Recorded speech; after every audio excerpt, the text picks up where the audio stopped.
Salam saudara pemirsa, sebelum saya menyampaikan firman Tuhan untuk saudara-saudara sekalian, saya menyanyikan sebuah pujian yang pas untuk kondisi kita sekarang ini. Dan nyanyian didasarkan pada Ayub pasal 38 ayat 7 yang menyatakan bahwa ketika Ayub dalam kesulitan dan pergumulan, ada bintang-bintang yang menyanyi untuk kemuliaan nama Tuhan.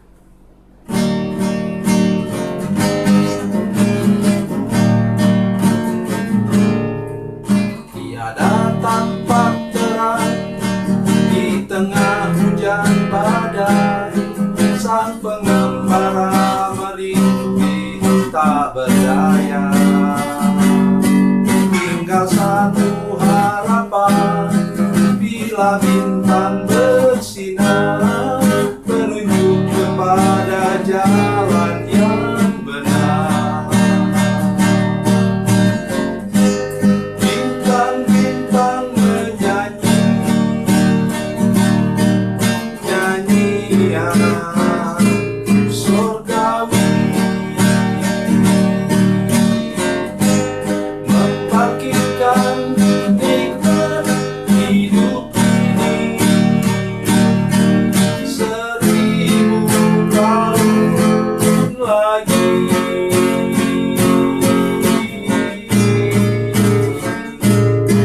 Bagi insan yang sengsara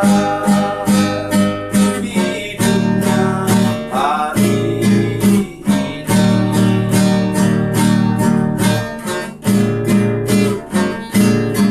satu pandang bintang di celah kabut gelap, ini muncullah harapan dalam hati.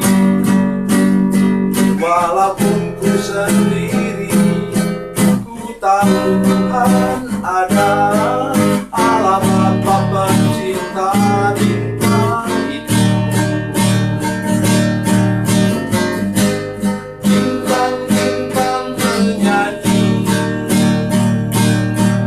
nyanyian surgawi, membangkitkan nikmat hidup ini, 1000 tahun lagi.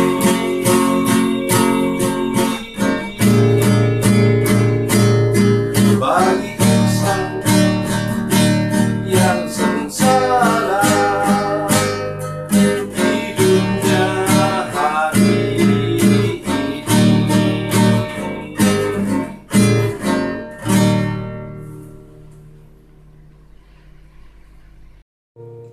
Salam saudara pemirsa, sampai jumpa kembali dengan kami dalam program Berita Pengharapan. Saya ingin menolong kita hari ini untuk menyadari bahwa Tuhan sudah menyiapkan tempat terbaik untuk hidup kita.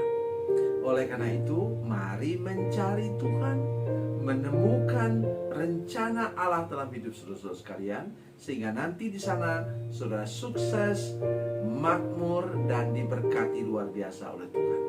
Sebelum mendengarkan firman Tuhan, mari kita berdoa. Bapa, dalam nama Yesus, terima kasih untuk firman Tuhan yang Kau siapkan bagi kami, para pemirsa sekalian, pada hari ini. Kami berdoa supaya Tuhan dengan kuasa Roh Kudus menolong kami semua Tuhan untuk mengerti apa yang Kau firmankan pada hari ini. Dalam nama Yesus, haleluya, amin. Saudara pemirsa, mari kita membuka Alkitab kita dalam Perjanjian Lama, Kejadian pasal 2 ayat 15. Kejadian pasal 2 ayat 15. Demikian bunyi firman Tuhan. Tuhan Allah mengambil manusia itu dan menempatkannya dalam Taman Eden untuk mengusahakan dan memelihara taman itu. Amin. Saudara pemirsa, Tuhan Allah mengambil manusia itu dan menempatkannya dalam Taman Eden. Nomor satu ialah, tolong saudara sekalian, penuh penyerahan kepada Tuhan, dan tidak rewel di hadapan Tuhan. Masih sudah ingat Abraham? Dalam Kejadian pasal 12, Tuhan mengatakan kepadanya, ayat 1, ayat 2, tinggalkanlah negerimu, tinggalkanlah sanak saudaramu, keluarlah kamu cari tempat yang nanti akan kutunjukkan kepadamu. Ayat 1, ayat 2, aku akan berkati engkau dan membuat engkau menjadi berkat. Di ayat 3, aku akan memberkati orang yang memberkati engkau dan mengutuk orang yang mengutuk engkau. Dan ayat 4 katakan apa? Maka pergilah Abraham. Oh, saya tidak bisa bayangkan. Dia bawa berapa ribu orang karyawan. Memang dia sudah kaya. Dan berangkat ke satu negeri yang tidak terbayangkan di mana tempatnya. Dia ikut aja jalur apa? Dari utara ke selatan, ikut jalur apa? Jalur perdagangan pada waktu itu. Dan akhirnya sampailah dia ke tanah Kanaan dan menetap di sana. Jadi itu kunci kita, saudara sekalian, kalau kita mau mudah, bukan hanya mau tapi mudah untuk diangkat oleh Tuhan katanya. Ini bayangkan saudara sekalian, apa kata firman Tuhan? Memangnya itu Adam robot? Bukan. Adam sadar dialah anaknya Allah. Ya, Tuhan Allah mengambil manusia, diambilnya manusia dan ditempatkannya dalam Taman Eden. Oh, haleluya. Mari hari ini, mulai hari ini, baik saudara sudah tua maupun masih muda, sudah tua seperti Abraham, masih muda seperti para pemirsa yang masih remaja sekalipun, mari kita penuh penyerahan kepada Tuhan, sehingga Tuhan mudah mengambil kita, mengangkat kita, menempatkan kita di suatu tempat yang terbaik. Di sana kita akan sukses, berhasil, makmur, dan sehat sejahtera. Kenapa saudara sekalian? Mari kita lihat nanti Kejadian pasal 13. Nanti ada kesempatan yang lain. Apa itu saudara sekalian? Ketika Abraham mengatakan kepada Lot, ingat Lot bersama-sama dengan dia, ponakannya ini mungkin rekan bisnisnya Abraham. Ketika Lot diberi kesempatan untuk pilih tempat, maka dia melayangkan pandangnya, kata firman Tuhan, ke arah timur. Dan dia melihat di sana tanah Sodom dan Gomora sebelum dihukum oleh Tuhan. Itu seperti Taman Eden. Luar biasa. Sebagai seorang peternak, pengusaha ternak, maka tentulah dia normal melihat tempat yang hijau. Di sana pastilah banyak rumput, seperti taman Tuhan katanya. Maka berangkatlah dia ke sana. Tetapi ayat 13 mengatakan, pasal 13 ayat 13 mengatakan bahwa orang Sodom ternyata sangat jahat di mata Tuhan. Sekarang tinggallah Abraham di tempat tanah yang kering. Tetapi beberapa ratus tahun kemudian kita mendengar bagaimana tanah itu ketika 12 orang pengintai melihatnya, diutus oleh Musa. Mereka mengambil setandan buah anggur yang harus dipikul 2 orang. Seumur hidup saya belum pernah melihat. Mungkin 1 kilo, 2 kilo saya pernah lihat setandan buah anggur. Tetapi setandan buah anggur yang sampai digandar oleh 2 orang, dipikul 2 orang, mungkin beratnya 20 kilo. Tidak pernah bisa terbayangkan. Itulah kalau kita tinggal di tempat yang Tuhan tentukan, yang diberkati oleh Tuhan. Sementara mungkin kering, tetapi sebentar lagi tanah itu akan memberkati saudara luar biasa.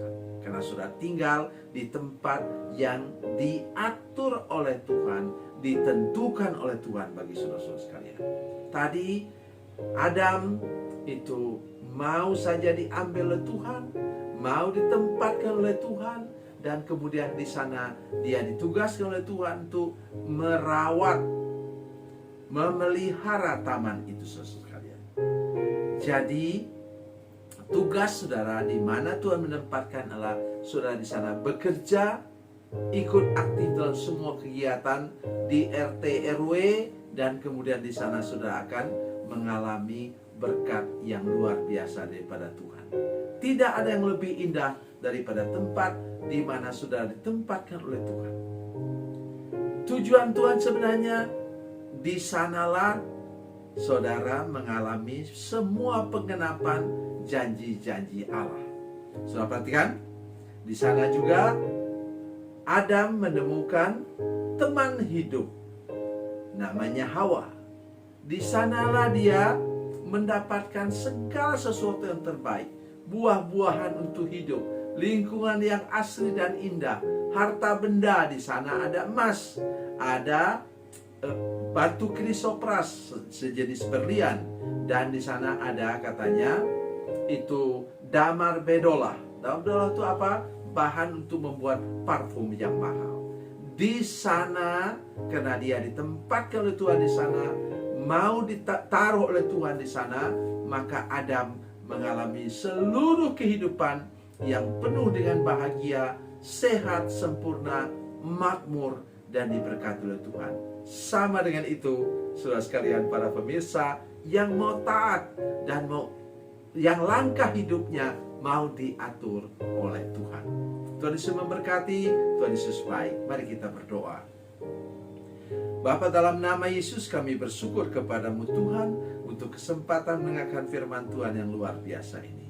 Jadikan kami anak-anak-Mu yang mau taat, mau diatur oleh Tuhan. Langkah hidup kami mau diatur oleh Tuhan supaya kami sampai kepada tujuan-Mu. Dan di sana kami mengalami kehidupan yang sukses, diberkati, dan makmur sepanjang umur hidup kami. Terima kasih Tuhan Yesus. Dalam nama Yesus kami berdoa. Haleluya. Amin.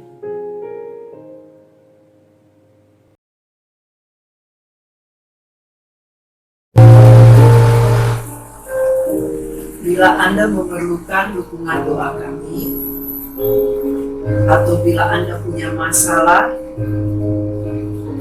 yang ingin didoakan, silakan menghubungi nomor telepon kami 0812 7661 1125. Dan bagi Anda yang berada di luar negeri, silakan menghubungi +62 812 7661 1125. Tuhan Yesus memberkati, Tuhan Yesus berkati.